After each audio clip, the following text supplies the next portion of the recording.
goodness. I love the music. I love the music. I love being excited about the day, coming into the day really strong. Welcome to the Author's Corner. My name is Marisa Bludorn. I am your host. I'm the editor-in-chief of Own It Magazine and Publishing.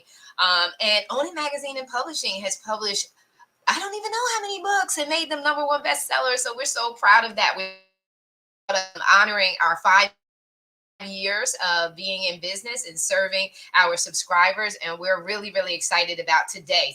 We're going to be focusing on the season has changed. We've entered into the fall, and it is time to shift. Next year's projections need and require a step-by-step plan. And so take a center stage, and owning it with me is contributing writer Teresa Palmer, Pastor Deraine Irvin, and Jacqueline Lulu Brown. And we're going to be talking to you today about this time to shift from either wanting to become an author or shift and finish your projects up, that your manuscripts up that you've been working on. It's time to publish those things and shift on to the next project. What is it that you want to do with the publications that you've already produced? And so I want the ladies to kind of do a round robin and introduce yourself. Some people have seen us before and seen us over and over again, but we never know who's new, who's watching us. And so Teresa, will you introduce yourself? And then Pastor, and then Jacqueline, will you? Teresa, you're up. Welcome, everyone. Thank you for joining us. I'm Teresa Palmer. I'm a nurse practitioner, or advanced practice nurse, as it's sometimes called in different areas. And my expertise is holistic cardiology. And by that, what I mean is I focus on the heart, and I focus on the energy of the heart and connecting to love. And I authored a book back in 2022 called Heal Your Heart from Within. And in that book, I give everyone not only the knowledge, but the tools to be able to do what I call living from your heart, which is more living authentically, living in resonance with the whole the whole vibration, the whole totality of who you are. So that is my introduction. Oh, awesome. Pastor? Good morning. I'm excited to be here. I am Pastor Deraine Irvin, CEO of 3-in-1 Ministries. Let me just give you a little background. 3-in-1 Me is Pastor Irvin. My other entity, Minister Diva, Christian comedian, because we have to keep laughing.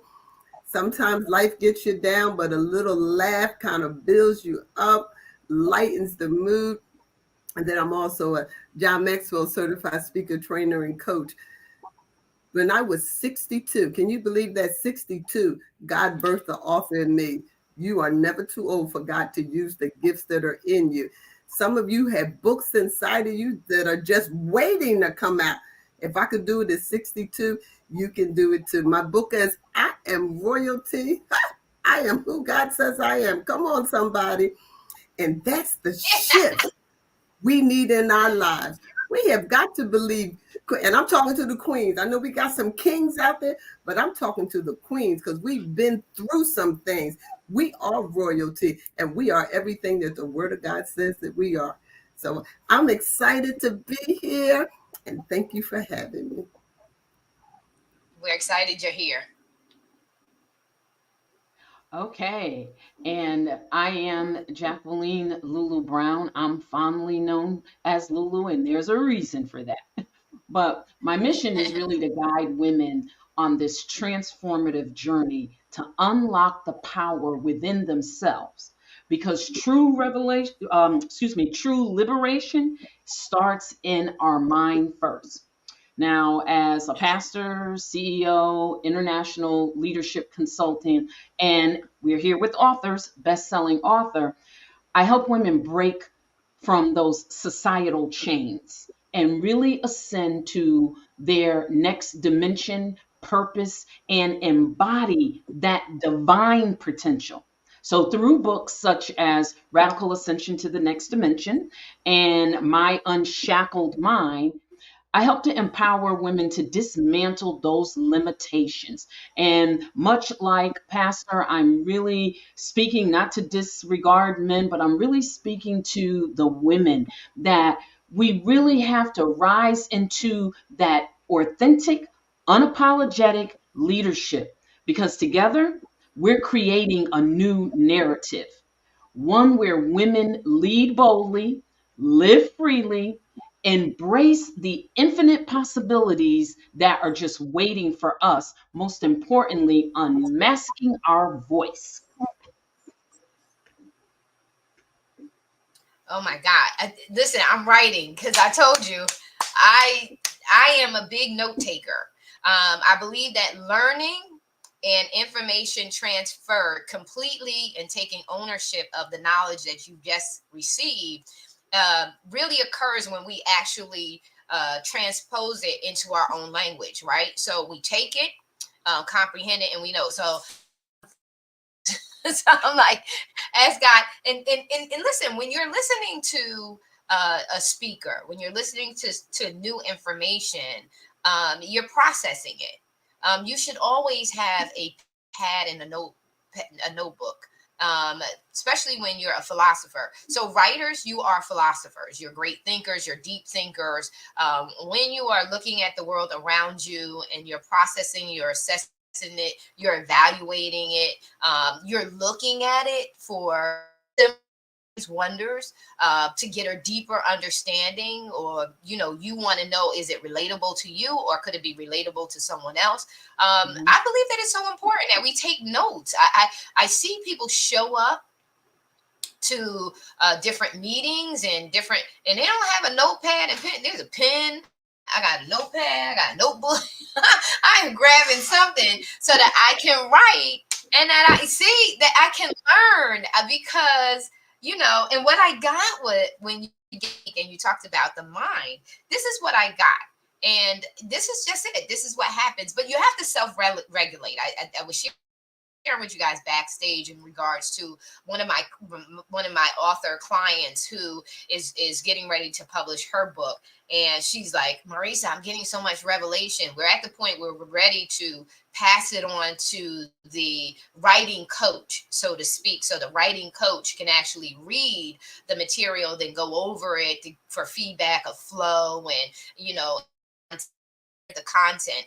And so she's like, well, I keep getting more and more. And I said, well, you have to self-regulate, right? So you have to regulate and say to yourself, hey, I know me and I know what I always do, right? I know my cycles, right? Where I'm at the end of a project, and Teresa, we talked about this yesterday on It's Your Life, Own It, in regards to letting go, releasing. You're shifting into something new. Stop holding on to the old, or stop trying to add to the old. When you get from, then it's new. So it's kind of like a new book. I was like reading it, and I say, wow, because I shared with you guys our schedule of topics, and it talks about January. In order for you to finish a year strong, you have to start off the year thinking, what is going on up here? And then what the most powerful connection is, but Teresa always talks about the heart. This right here, when it becomes an alignment, can be the most powerful thing, because what you're doing is intellect is here, but passion and is here. And when you put those two together and you balance them out, they are very powerful, because what do? They regulate one another to make sure that you can start something and you can finish it, that you're going to have what it takes to go through the challenges that are going to stop you, hinder you, including yourself, if you're realistic with yourself, that can stop you from achieving your goals. So here's the title: Mind and Heart, the most powerful connection required to liberate and unleash you, to tap into and unleash your unlimited potential unapologetically. Now, I got that, and just listening, it's a trigger that happens. So, you authors, when you're shifting and information is coming, take a note of that, because I'm going to publish this book because that's my heartbeat, right? That's my heart. My heartbeat is the mind and the heart, because I believe Passion is what drives you. But if you can harness that passion in such a way that gives it clarity, that it's not all over the place, but it gives it clarity and a pathway, it is powerful, because it will sustain you through those times where life just calls you in different directions. The woman that I'm working with, I can't share her story, but she's going through a lot. And for her to be able to stay the course, she just lost her father over the summer.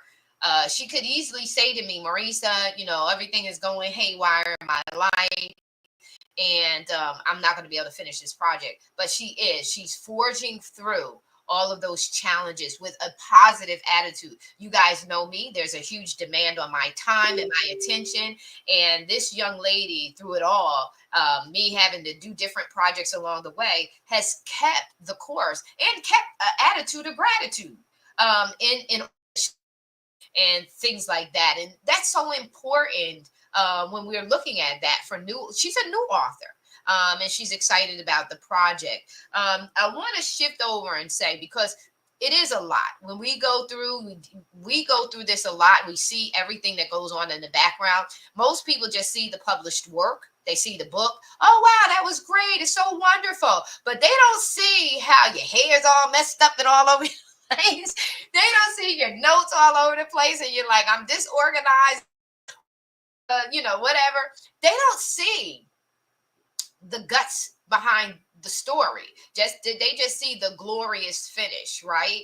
And so, talk about that, Teresa, in your journey.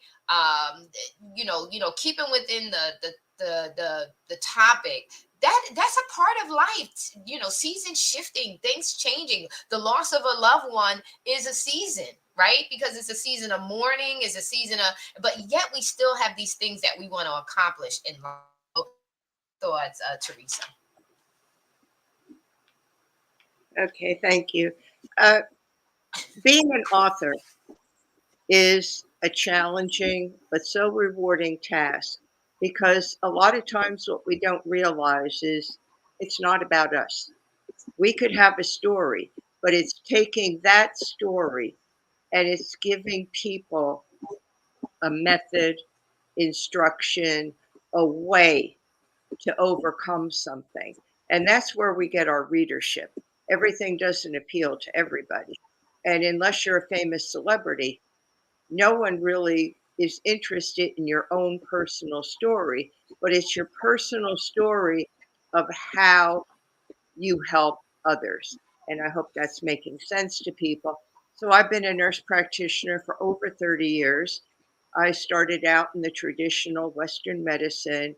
I have to admit, it was a pretty arrogant thing in the beginning, because I worked in cardiac surgery and I was told that people came to me to be healed. So for 10 years, that's how I practiced, that I was a healer. People came to me, they told me what was wrong. And with the surgeon, I quote unquote fixed them and they went back to being normal. And then I had the opportunity to do a medical mission in Romania, and my whole perspective changed, because I began to realize that we are our own healers, and that we utilize a practitioner as myself to help guide along and to give information. And between that and me working with my spiritual teacher, Sri Dharma Mitra, for 24 years, I changed how I looked at healing. And my mission for the past 24 years has been empowering people with their own personal power. And that power comes from your heart, I believe. Empowering people to not only partner in their health and well being, but in their life in general.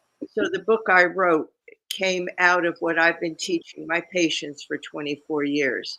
And that was all about how to look inside yourself, what I call changing or enhancing that inner landscape, because everything starts with us.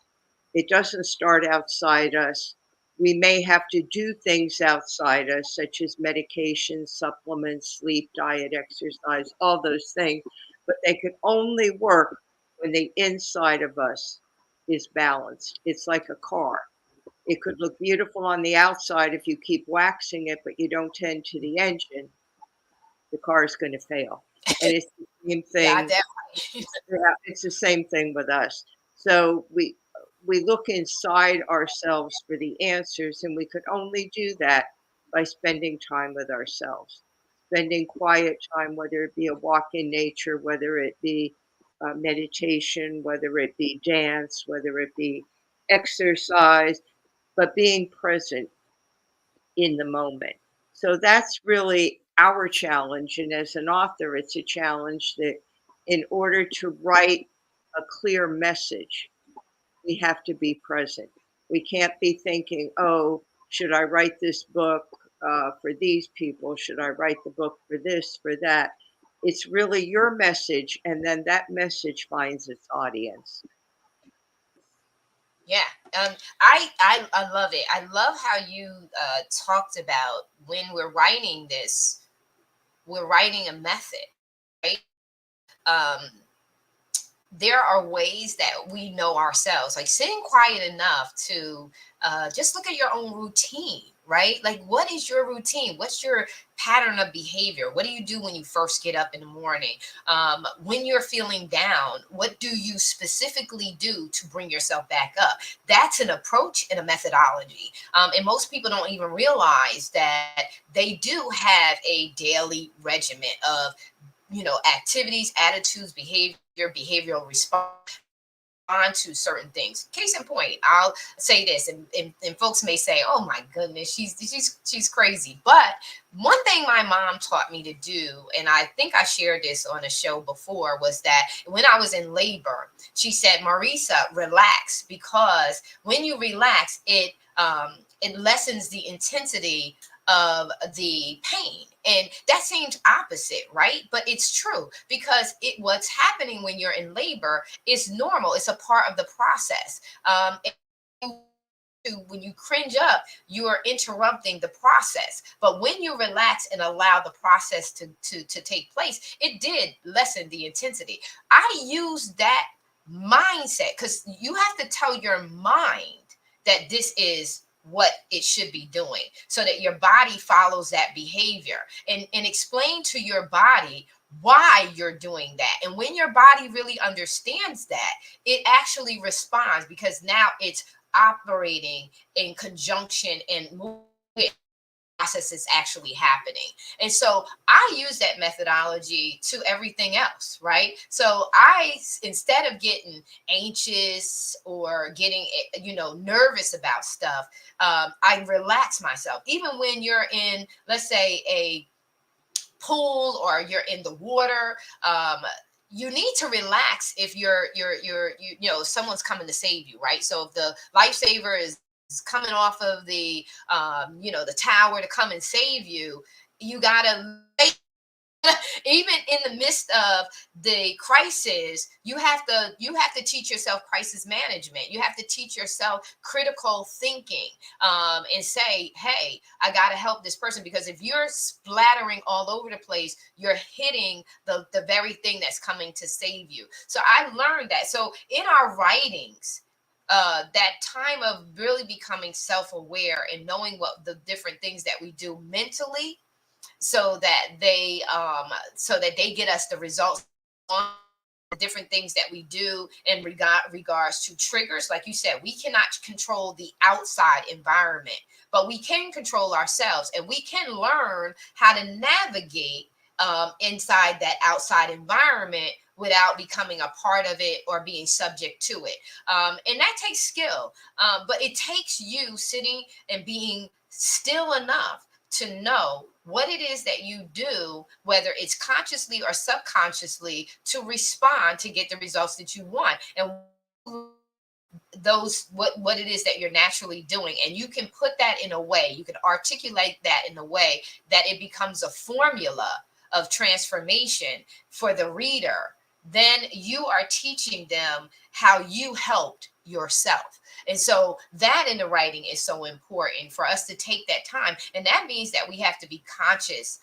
We have now to become conscious of ourselves. I can hit my toe on anything, and I can tell myself, chill out. the minute that you chill out, I say this: by his stripes, I'm the healed of the Lord, right? I say that immediately. And I command my body not to go into that pain.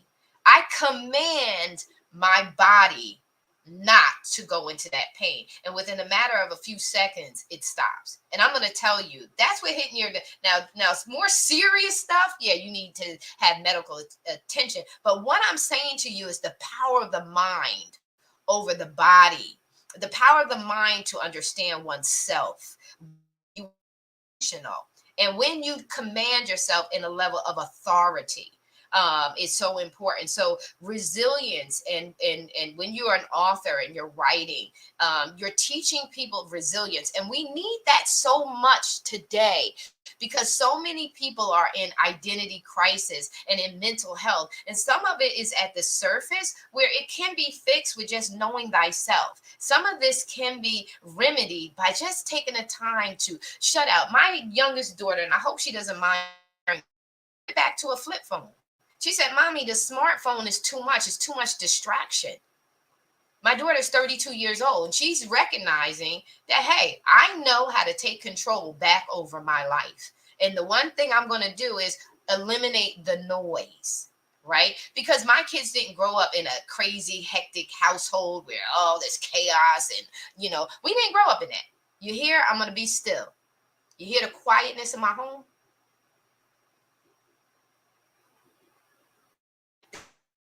How my children grow up, with peace and tranquility.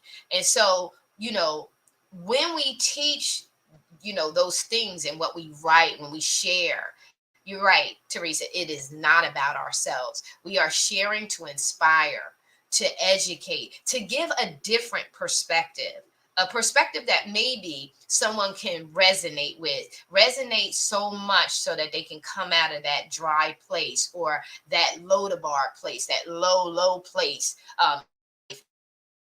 And that's why it's so important for us not to count all of our little stories as little stories. They can be powerful to the reader when it gets in the right hands. And so, Pastor, I want you to share with us, encourage the readers that to take that shift, and to plan to release, or plan to do some great things in the month.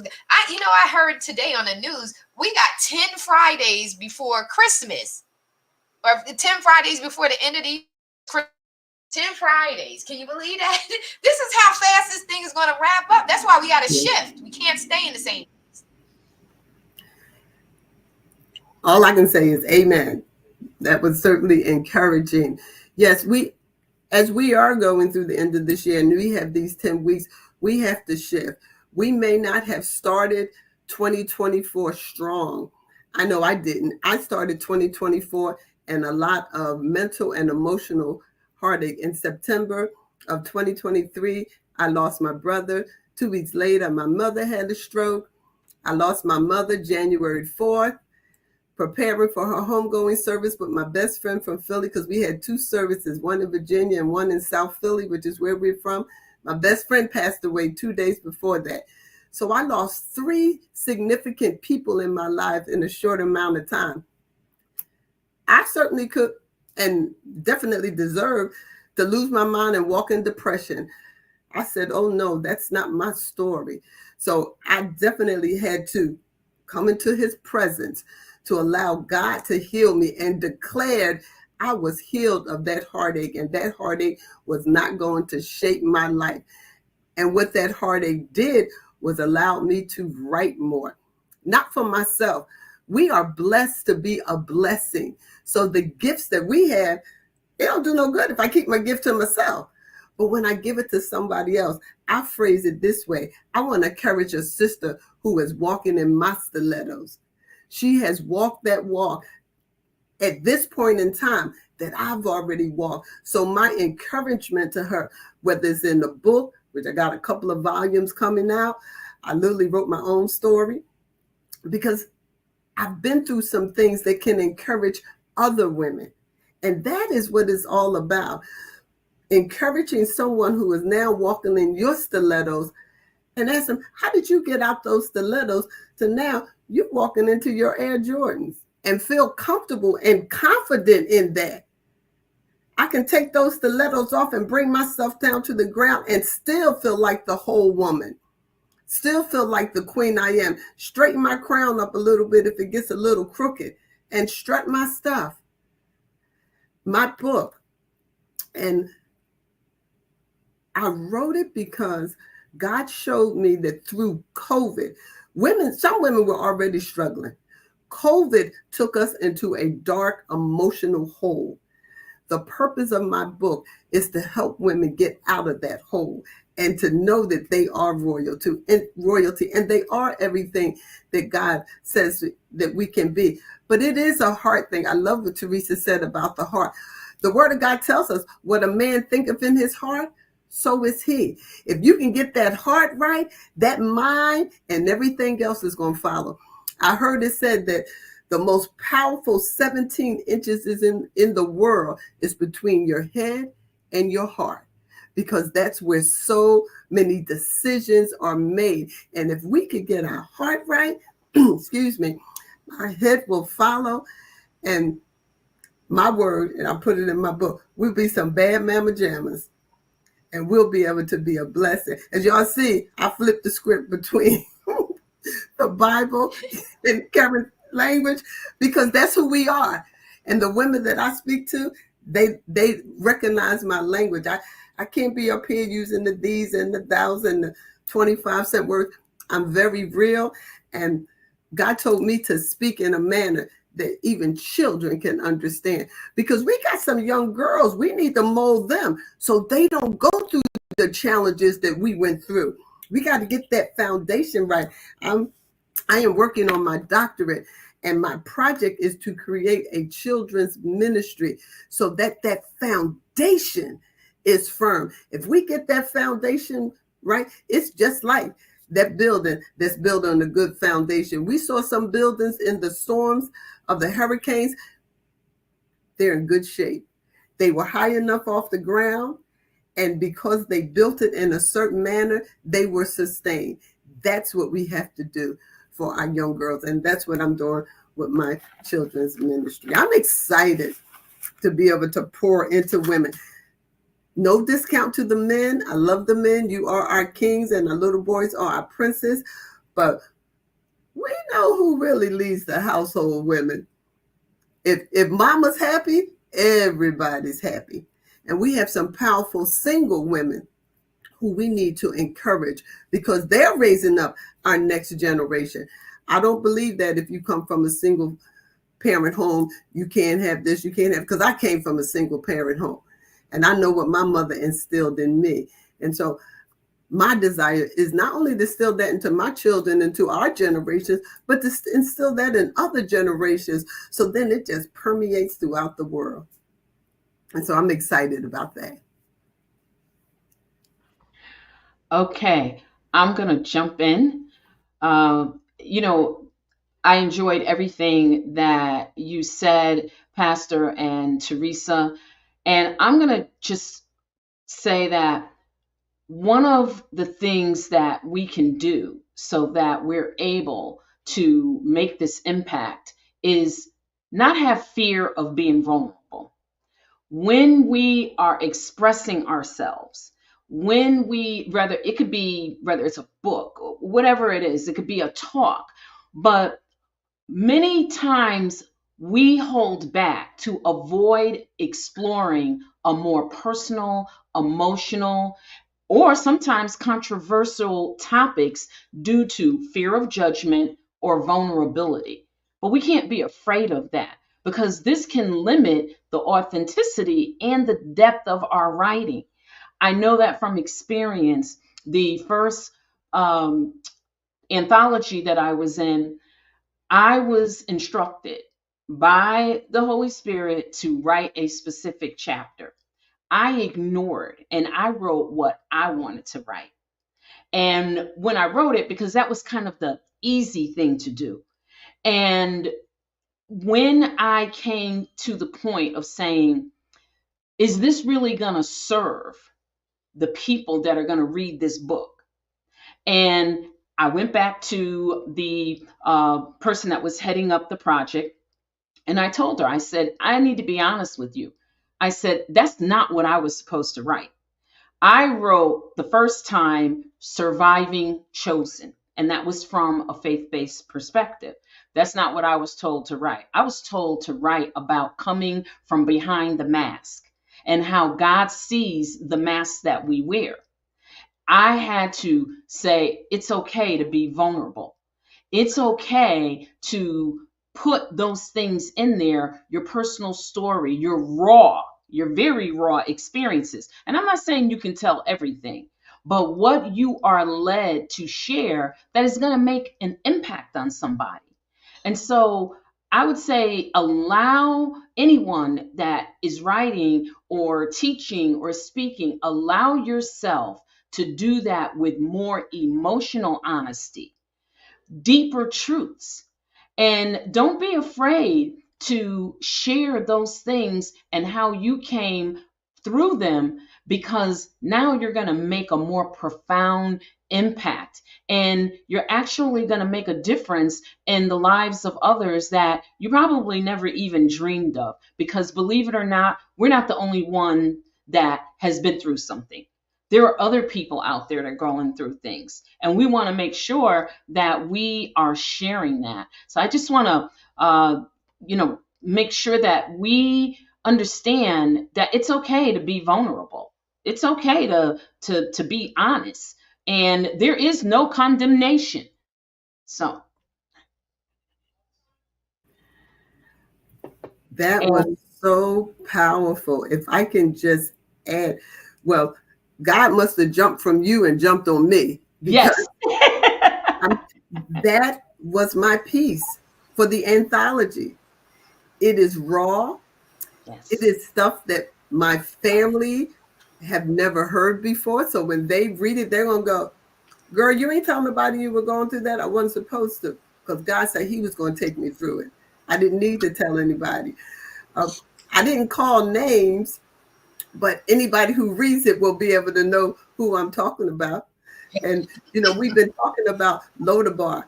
The prophetic word that came upon my life was, you are like Mephibosheth, and you sit at the king's table daily. I had to go from Lodabar and understand that I was sitting at the king's table. So my piece is, who dropped you and made you lame? And I literally list the men in my life who did that. I don't call their names, but when they read it, they're going to say, oh, Oh, she's talking about me. yep. Because God said, put it out there, because there are women who are walking in your shoes, and they need to be encouraged to know this is not their story and it's Yes. not the end. Yes. So I was raw. Marissa has read it, so she knows. I was like, okay, Jesus, this is what you told me to write. We're going with it. Yeah. But And it that's allowed, oh, I'm sorry. no, and that's what we need. We need Yes. authenticity. We need real conversations, especially when it comes to our spirituality, especially when it comes to all of that, because we've had a facade perfect. And when we write these kind of books, and the beautiful thing about the ability to self-publish today is that we can say what we really need to say, because we need the breakthroughs. So much has been covered up, right? So much has been covered up, and it's kept people. That's why people are sick, right? Because there's been no truths. And when they read your story, they can resonate with it. The reproach can be removed, right? And that's what they need. They need the reproach. They need to know that they're not what they went through. That's the point. You went through it. You're not that.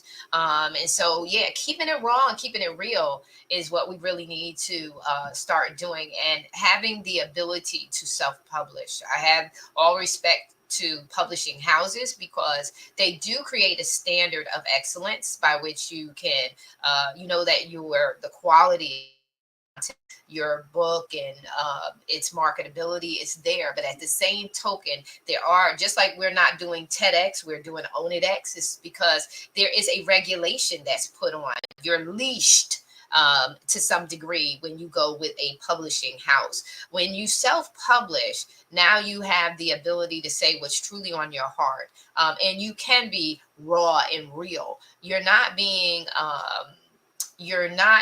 destructive. You're keeping it real because that that's why they want us to have all our content out there. You know why? Because they can't come up with anything. And that's what I realized too. They can't come up with anything. The creativity has died because you killed the people. You killed the people by muzzling them. You killed the people by raping them. You killed the people by, and when I say raping, I mean not physical rape, but raping them of their true identity, raping them of, their voice, stealing from them. And so with all of these reality shows, hopefully some of can get out there that produce healthy and well balanced and self-awareness, so that you are not tossed to and fro with every wind of doctrine, that you know what it is that you believe in, and that you can quiet yourself enough to be able to allow that to resonate with you. Whatever it is that you believe in, you should be able to have the time to really investigate it, understand what it is that you believe in, study it out, so that you're sure that you want to be connected to it. And so what stories like yours, Pastor, and in his presence, and Lulu, Unshackled Mind, and Teresa, healing the heart from within. It's real talk. It's real talk. And we all have different personalities. We all have different perspectives, and we all have different language in how we communicate, and how we write. And so there's 300 and something million alone. So just imagine a diversity that's required to service that amount of people. They need our diversity. They need us not all singing the same thing like we are in a cult or like we all been brainwashed. They need to hear that so that they get. It's like a menu. They get to see a plethora of options so that they can now. You should be tasting, testing. I always say go through the discovery process, so that evolution process, because as you go through the discovery, you read Teresa's book, you read some of my books, you read some of Pastor's books, you read some of Lulu's books, you read some of them. Then you get to select what is speaking to me. And what I love about the people that have been in my life is that I have taken from each one of them something that has powerfully impacted me and helped me to cultivate and make who I am today. So I am a plethora of my family, my friends, their gifts, their talents, anything that of them. I was telling my aunt, I had lunch with my two aunts the other day, and there are different things that I took, like from one aunt, cleaning my kitchen, like, you know, taking everything off the counter. So I apply everything to everything. So when I clean, I take everything out. No matter what room it is, no matter what project it is, I take it all out. I learned that from my Aunt Marianne. So my fun, tenacity, no hold back, I get from my Aunt Diane. My discipline in my home, I get from my Aunt Flossie. My powerful nature and who I am, speaking from a place of being a child of God, comes from my Aunt Paulie. So we have along the way look at different people in our lives. Elevation I get from my girl Lulu. Come from a high place, a place of elegance, aviance, just living a wealthy lifestyle. I get from Lulu. So, in the later part of my life. So so we take from that, we take from all of that and we apply it. And that's what we want to say to authors that are out there with your everyday stories that you feel like may not make a difference or may not make an impact. You're sitting on the fence. Don't do that. Talk to, get connected with a publisher. We're here. You have myself, anyone in this room that you resonate with, connect with us. whatever we've been saying to you, connect with us, and let's build relationships. Because one thing about Own It is, it is a relationship. It is a relationship. It's a diversified platform with multiple people with multiple perspectives. And we want to help you to achieve your goals, make that shift to go to the next place.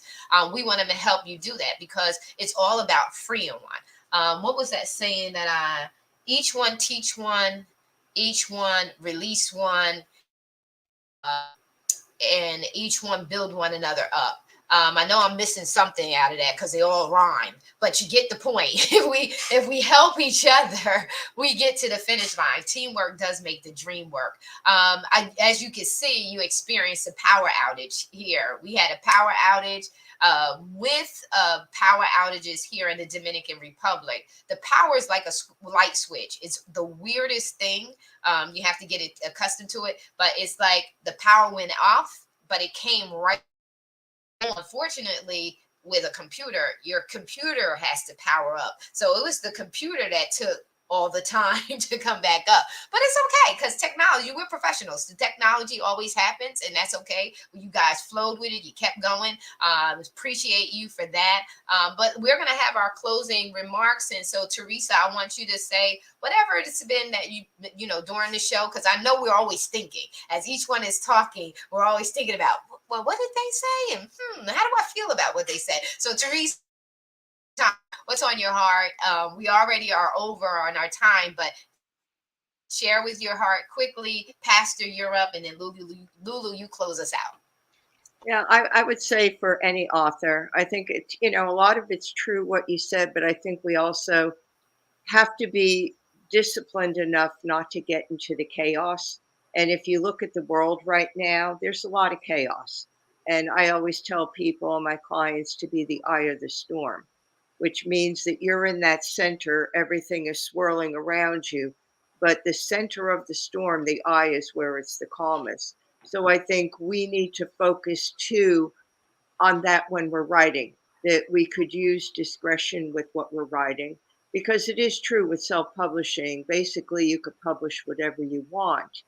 But sometimes, and I've seen it where people just kind of publish for the sake of publishing, and Mhm. they kind of rant and rave and do whatever, but it doesn't really have a meaning to anything. So I truly believe that when you're called to write, it's a clear message. It's a message that you need to give out, that somebody or a group of people in the world need to hear, and they hear it from you. So we each have our own unique message, our own unique way of going about it.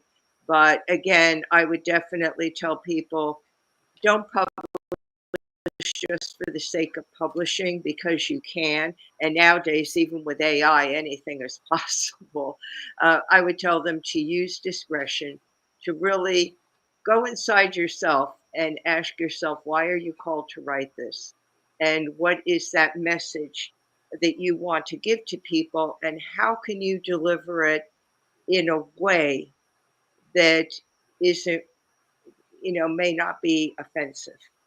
How do you deliver that in a middle of the road kind of way that people could look at it and say, okay, this resonates with me, or no, I don't believe that. That doesn't resonate with me. So I'm all about giving people choices, about giving a clear message, and then letting people decide for themselves what resonates with them. And the other thing to be careful is right now, there's a big, and I hate to call it a trend, but everybody's a channel. I belong to a writing community through a fairly famous publishing house. And I can't tell you all of a sudden everybody's a channeler.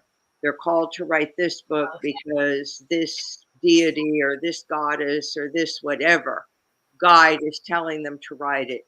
And you really have to use discretion with that because a lot of it is just what people have read and heard, and now they're taking that and they're writing something and they're trying to make something mystical out of it, because right now in the world we're looking for answers, and the answers have to come within us.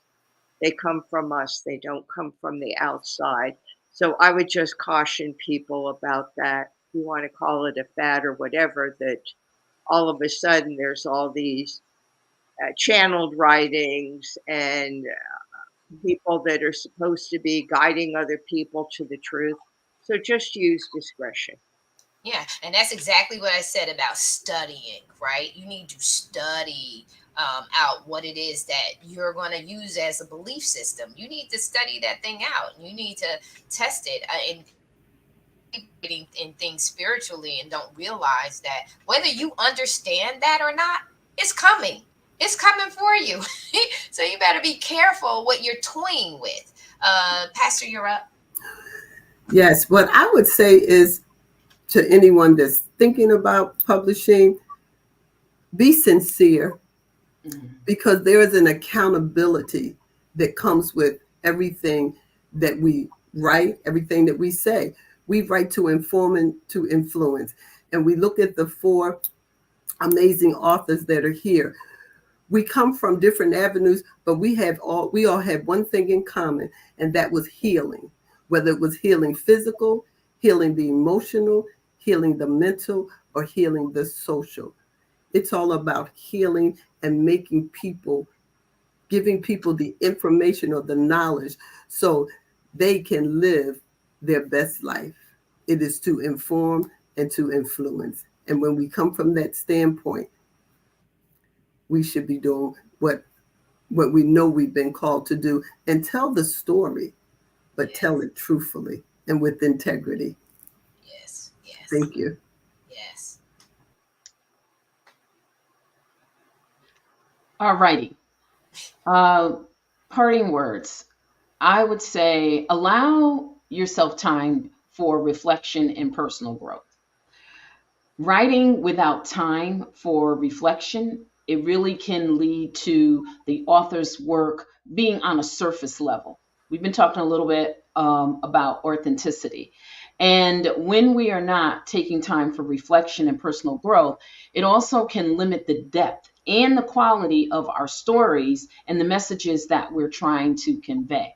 So I would leave you with take time for self reflection and personal growth. Journaling, I love journaling. Taking breaks between your projects and engaging in inspiring activities that are going to bring you a new perspective and give you ideas about your writing. Your ability to convey in a more profound manner is going to help your story help others to grow. So you want to make sure that you are pouring into yourself while you are going through this process, because believe it or not, you're going to find things that you didn't even realize were there. And those things, when you share them, are going to help somebody else to grow. So the reflection is really important, and the self introspective work when we're writing. yes, yes. And that's what Teresa tapped into. She's like really, really having that quiet time to know exactly what it is that you really want to say and articulate. And that comes in that comes in the publishing process. So you shouldn't self-publishing is not just you writing a book. People are not necessarily just writing a book and then going up and publishing it on Amazon. They are going through writing teams. They are going through some formal form of edit it. It's the quality of the team that you're working with, or quality of the coaching, the individual that's coaching you in your publishing process, and also those people who design your finished product. It has a lot to do with that. And so this has been great. I'm so excited. This was so good. I mean, so good. And you know that we can take this conversation on for another, what, 20 minutes or even hours, because there's so much to this that we really get. We really focused. We talked about a lot, but the main focus was the season has changed. And are you shifting as an author? Are you shifting as an individual who wants to become an author? And are you shifting into doing what is necessary to keep your story out there as a already published author with published works? So this has been the Author's Corner with Own It Magazine and Publishing. We're so thankful that you should spend time with us today. Take care, be blessed. Until next week, we love you, and we are out.